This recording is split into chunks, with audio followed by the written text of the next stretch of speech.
Hello दोस्तों, कैसे हैं? उम्मीद करता हूँ आप सभी अच्छे होंगे। और सबसे पहले आप सभी को बीएल एजुकेशन एंड मोटिवेशन के इस प्लेटफॉर्म की तरफ से आप सभी को हमारा जो परिवार है 115 सदस्य का परिवार आज पूरा हो गया है और इसी उपलक्ष्य में मैं आप सभी को तहे दिल से धन्यवाद अदा करना चाहता हूं और उम्मीद करता हूं कि आप लोग इसी तरह मेरे साथ आगे बढ़ते रहेंगे और इस चैनल को ज्यादा से ज्यादा सब्सक्राइब, लाइक, शेयर और कमेंट करते रहेंगे, जिससे मुझे क्या पढ़ाना है, आप लोगों को क्या रिक्वायरमेंट है, उसी आधार पर मैं इस क्लासों को आगे चलाता रहूंगा। तो आज हम इसी क्लास में हमारे राजस्थान के संत एवं संप्रदाय की जो सीरीज चल रही है उसमें आज हम इस सीरीज को खत्म कर देंगे। हमारे दो संत महर्षि नवलराम और सांगलिया धुनी सीकर, ये दो हैं जिनमें कुछ क्वेश्चन है जो बनते हैं पेपर के अंदर। तो ये दो हम आज संत के बारे में पढ़ के फिर हम संत संप्रदाय का टॉपिक आज खत्म करेंगे। उसके बाद में आप लोगों की जैसी कमेंट करके बताइएगा मुझे कि कौन सी क्लास शुरू करनी है, नहीं तो फिर मैं अपने हिसाब से जो आपके नजदीकी जो एग्जाम है उनके आधार पर क्लास है जो आगे कंटिन्यू करूंगा। तो हम सबसे पहले संत जो महर्षि संत नवलराम है इनके बारे में पढ़ने जा रहे हैं। तो इनका जो जन्म है वो हर्षोलाव नागौर यहाँ पे इनका जन्म हुआ था, जो भाद्रपद कृष्ण अष्टमी को 1840 ईस्वी के अंतर्गत हुआ था। और ये एक दलित समुदाय के अंदर महतर परिवार के अंदर इनका जन्म है जो हुआ था। और इनके पिता का नाम खुशल राम था या खुशाल राम था। इन्होंने दीक्षा है वो रामानंद संप्रदाय के संत कर्ताराम। इनका जो जन्म से ही इनकी जो आस्था और इनकी जो रुचि है वो धर्म और इसके प्रति धर्म, भगवान की पूजा, प्रार्थना, इसके प्रति इनका ज्यादा लगाव को देखते हुए इनके जो पिता है खुशाल राम, इन्होंने इनको संत कर्ताराम के पास में भेज दिया था जो रामानंदी संप्रदाय से बिलोंग करते थे। उनके पास में इन्होंने दीक्षा के लिए इनके पिता ने भेज दिया था और वहां पे इन्होंने दीक्षा प्राप्त करके संत कर्ताराम से, और संत कर्ताराम जी ने ही इनको जो नवलराम जी है इनका नाम नवलराम इनको दिया था। और ये भक्ति, अगर हम बात करें भक्ति की, तो ये निर्गुण में निराकार भक्ति के प्रवर्तक थे और एकेश्वरवाद का जो है इन्होंने भक्ति का जो मार्ग आगे है और ईश्वर को एक है यही रूप इन्होंने मानकर जो भक्ति है उस परंपरा को इन्होंने आगे बढ़ाया था। तो ये संत नवलराम जी के बारे में शुरुआती जो इनका जीवन है उसके बारे में मैंने आप लोगों को बताया है। तो ये आप चाहे तो स्क्रीनशॉट ले लीजिए, नहीं तो नोट कर लीजिए। तो संत जो नवलराम जी थे इन्होंने शिक्षा के महत्व के ऊपर बल दिया था और जगह जगह भ्रमण करते हुए इन्होंने शिक्षा प्राप्त करने के लिए समाज को जागरूक किया था। और इन्होंने समाज में फैली हुई जो कुरीतियां हैं, जैसे आडंबर है, पुराने टाइम से जो चले आ रहे आडंबर, कुरीतियां, जिसमें बाल विवाह, सती प्रथा, जादू टोना, इस टाइप के जितने भी जो समाज में फैली हुई जो कुरीतियां हैं उनका इन्होंने घोर विरोध किया था। तो ये मैं दो टॉप पॉइंट है इनके नोट करवा दे रहा हूं बोर्ड पे।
ये है जो महर्षि नवलराम जी के बारे में इन्होंने शिक्षा पर जगह जगह भ्रमण करते हुए शिक्षा के ऊपर इन्होंने बल दिया था। शिक्षा का समाज में क्या महत्व है इसके प्रति लोगों को जागरूक किया था। सामाजिक कुरीतियों जैसे जादू टोना, बाल विवाह, सती प्रथा, ऊंच नीच, इन सभी का इन्होंने विरोध किया था तथा सभी मनुष्य एक समान है और ये जो आडंबर जो चल रहे हैं समाज के अंदर, जो शुरू से काफी टाइम से जो चले आ रहे हैं, इनका भी इन्होंने विरोध किया था और इनको समाज से हटाने के इन्होंने भरसक प्रयास किए थे। और जो संत नवल राम जी, इन्होंने एकेश्वरवाद के ये समर्थक थे कि जो भगवान है, ईश्वर है, वो एक है और इसके जो निराकार रूप का इन्होंने उपासना या भक्ति करने की इन्होंने प्रेरणा दी थी।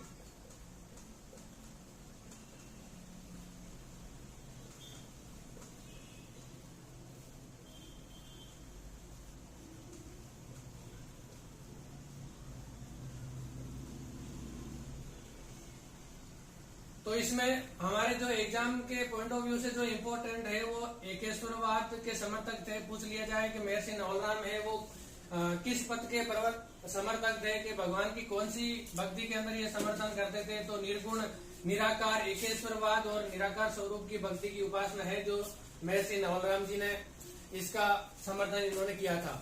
तो इसका भी एक स्क्रीनशॉट ले लीजिए आप।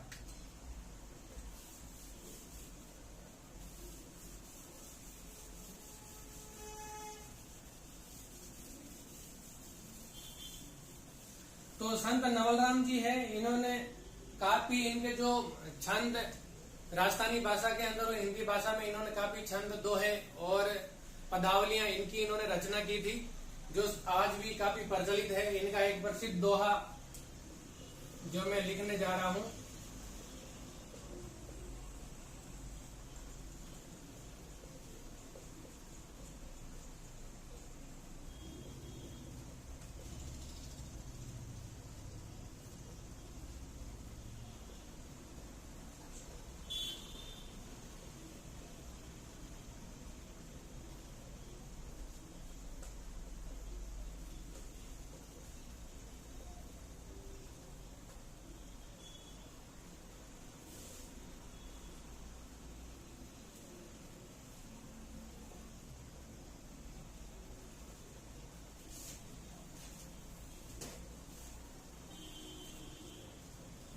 साधु भाई हम निर्गुण विदारा, नाम अनाम में नाही, अबे अखंड स्वरूप हमारा। तो इनका ये प्रसिद्ध एक दोहा है जिसका भावार्थ आप अच्छी तरह से इसी के माध्यम से समझ सकते हैं।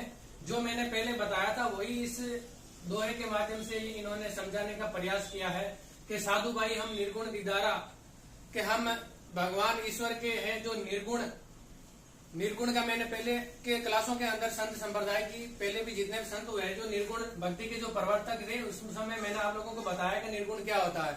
तो निर्गुण होता है कि एक बार मैं फिर बता दे रहा हूँ कि निर्गुण भक्ति वो होती है जिसके अंदर मूर्ति पूजा के विरुद्ध होता है, मूर्ति की पूजा नहीं की जाती है और ईश्वर की जो भक्ति आराधना और उपासना के आधार पर ही भगवान का है जो दीदार किया जाता है। तो निर्गुण दीदारा मतलब हम भगवान के जो निर्गुण भक्ति का दीदार करते हैं। नाम अनाम में नहीं, मतलब नाम और अनाम इसके अंदर हम विश्वास नहीं करते हैं। अभय अखंड स्वरूप हमारा, और निराकार भक्ति का जो स्वरूप इन्होंने समाज के सामने जो पेश किया था वो इस दोहे के माध्यम से इन्होंने समाज के अंदर समझाने का काफी प्रयास किया। तो इसके बाद में संत नवलराम जी ने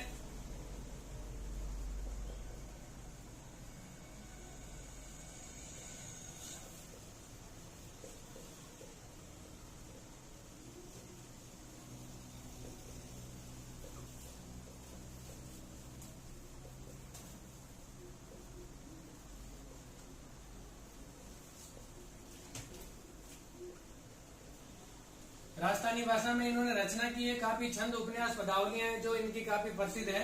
और इन्होंने एक जो बहुत ही इम्पोर्टेंट क्वेश्चन है हमारे एग्जाम के हिसाब से कि इन्होंने नवल संप्रदाय की इन्होंने स्थापना की थी।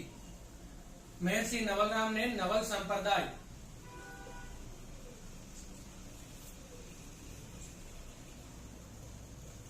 और ये नवल संप्रदाय इसकी प्रमुख पीठ है वो जोधपुर के अंदर है। तो अगर ये क्वेश्चन पूछ लिया जाए हमारे को कि नवल संप्रदाय है इसके प्रवर्तक कौन है और नवल संप्रदाय की प्रमुख पीठ है वो कहां पे स्थित है,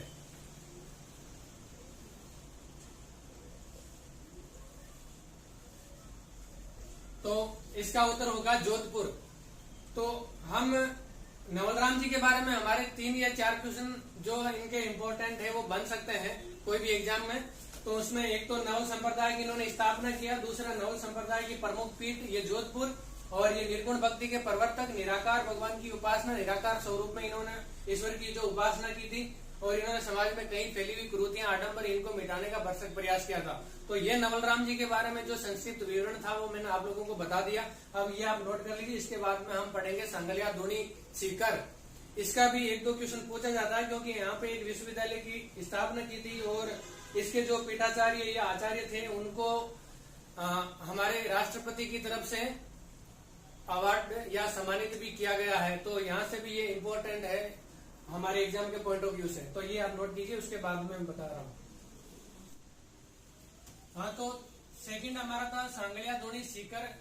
तो इसके बारे में हम पढ़ने जा रहे हैं। तो आश्रम जो सांगलिया धोनी का जो आश्रम है ये सीकर जिले के दो तहसील के अंदर सांगलिया गांव के अंदर है, जो ये सांगलिया धोनी का आश्रम है। और ये जो संप्रदाय है सर्वांगी संप्रदाय से संबंध रखता है। ये जो आश्रम है ये सर्वांगी संप्रदाय से संबंधित है। और इसकी जो स्थापना है वो लकड़दास जी महाराज द्वारा 1649 ईस्वी के अंदर इसकी आश्रम की स्थापना की गई थी।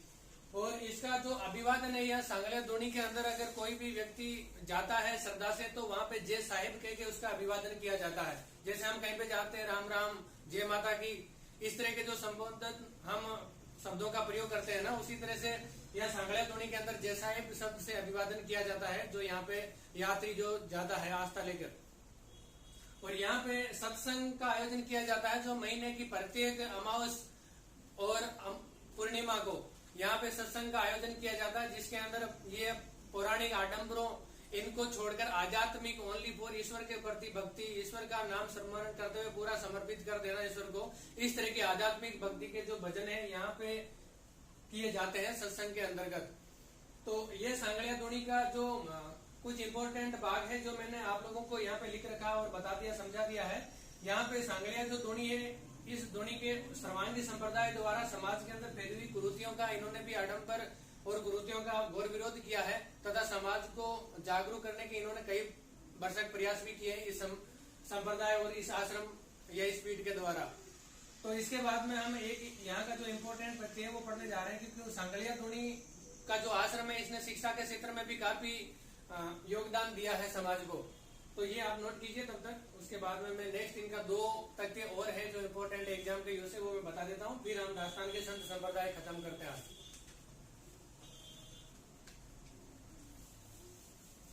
तो यहाँ पे शिक्षा के क्षेत्र में इन्होंने अग्रणी कार्य किया है, जो इसी स्थान पर यही धोद के अंदर ही सांगलिया में यहाँ पे खीमादास जी महाराज जो यहाँ के पीठाचार्य थे, उन्होंने खीमादास महाविद्यालय की स्थापना की है।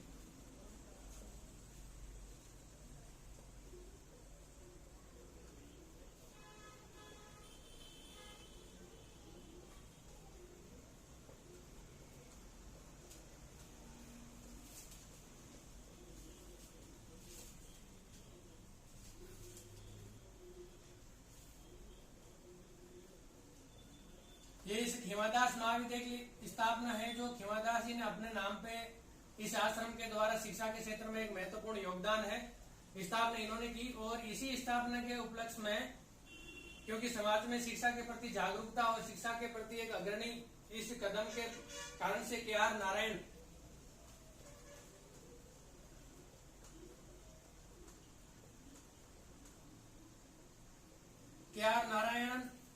जो भारत के राष्ट्रपति हुआ करते थे उस समय,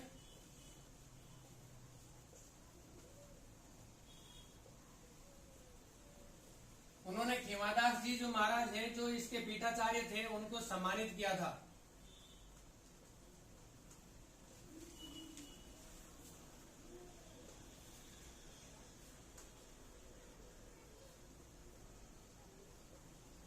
तो ये सांगलिया धोनी सीकर, इसके बारे में कुछ इंपोर्टेंट तथ्य थे जो एग्जाम के पॉइंट ऑफ व्यू से इंपोर्टेंट हो सकते हैं, क्योंकि इसमें से एक आधा क्वेश्चन है वो किसी न किसी एग्जाम में आया हुआ है और आने की संभावना भी है। तो मैंने राजस्थान के संत और संप्रदाय जितने भी है इनको मैंने करवा दिया है जो इम्पोर्टेंट थे।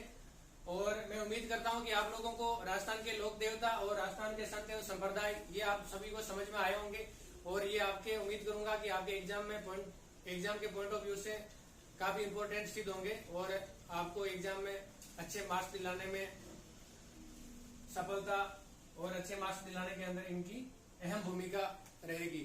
तो इसी के साथ मैं इस क्लास को समाप्त करता हूँ। जय हिंद, जय भारत।